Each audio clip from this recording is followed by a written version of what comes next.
Bom, galera, no retiro agora eu recebi o convite para poder dar um estudo para os juvenis na parte da manhã. O nosso retiro, o tema dele foi o poder da honra. Então eu queria falar sobre honra, eu teria que falar sobre honra.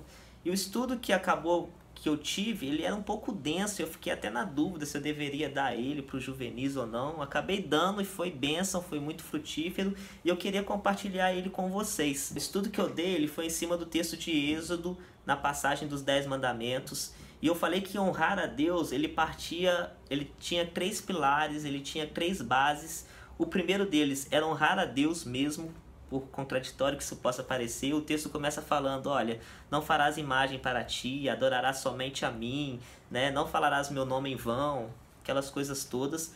O segundo pilar que eu peguei é honrar a si mesmo, né? E ali o texto fala sobre santificar o sábado, você santificar o sábado, tirar o sábado como uma oferta ao Senhor.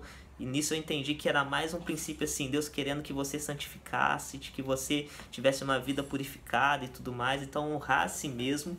E o terceiro ponto que eu peguei foi honrar ao próximo. Ele consome quase que, acho que mais da metade dos 10 mandamentos. 6 mandamentos é sobre honrar ao próximo, é não furtarás, não vai desejar a casa do seu próximo, a mulher do seu próximo e tudo mais, não matarás. Então essa foi a primeira parte.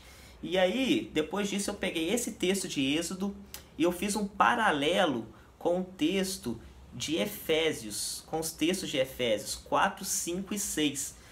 Porque se você pegar esses textos, parece que Paulo ali está destrinchando o que seriam os 10 mandamentos. Ele está detalhando o que seriam os 10 mandamentos. Paulo começa o capítulo 4 falando sobre a questão de honrar a Deus. Então você pega versículos do tipo, há um só Senhor, uma só fé, um só batismo, um só Deus e Pai de todos. Então ali ele começa falando sobre essa questão de honrar a Deus e coloca a figura de Jesus Cristo como também uma figura a ser adorada. Depois que ele pega esse trecho, ele começa a falar sobre a questão da santificação pessoal. E isso é uma coisa que nós não temos. Nós honramos ao próximo, mas nós ao mesmo tempo não conseguimos honrar o nosso próprio corpo. Para falar sobre santificação, Paulo cita, por exemplo, o versículo 23 e 24. Ele vai dizer assim, e vós renoveis no espírito da vossa mente, e vos revistais do novo homem, que segundo Deus é criado em verdadeira justiça e santidade. E aí ele começa, por isso deixai a mentira e falai a verdade, irai-vos e não pequeis, não deis lugar ao diabo. E ele continua,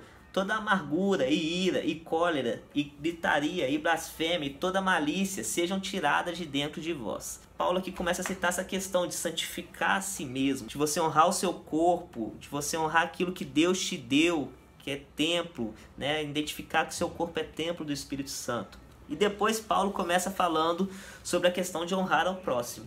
E aí ele coloca alguns exemplos como, filhos, honrem os seus pais. Pais, não provoqueis a ira a vossos filhos. Mulheres, honrem os seus esposos. Esposos, amem as suas esposas como Cristo amou a igreja. Ele coloca, dado alguns exemplos dessa questão de honrar ao teu próximo. E dentro disso, eu pude detalhar algumas coisas, como por exemplo, honrar é um caminho de mão dupla. O líder precisa honrar o seu liderado, assim como o seu liderado precisa honrar o seu líder. Então, dentro disso, nós também podemos tirar outra coisa. Não existe um se entre um mandamento e outro. Não existe, filhos, honrem os seus pais se os teus pais não provocarem a sua ira. Ou então, esposas, honrem os seus maridos se os seus maridos te amarem como Cristo amou a igreja. Não existe esse se.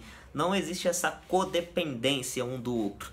Você honra porque é um princípio, é um mandamento, você honra porque tem que honrar. Porque esse é seu dever. E você pode questionar, mas como que eu posso honrar e ao mesmo tempo eu não ser honrado? E esse foi o desfecho lá em Romanos 13, no versículo 8, ele diz assim, a ninguém devais coisa alguma, a não ser o amor com que vos amei uns aos outros. Porque quem ama aos outros cumpriu a lei. Cumpriu aquela lei que estava definida lá em Êxodo. O que me pegou muito nesse texto, que eu achei muito interessante é, a ninguém deveis nada. Você não deve nada para os outros. A única coisa que você deve para os outros é o amor.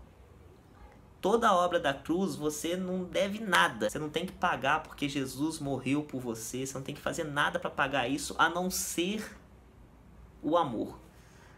A única dívida que você tem com Cristo é o amor para com o próximo.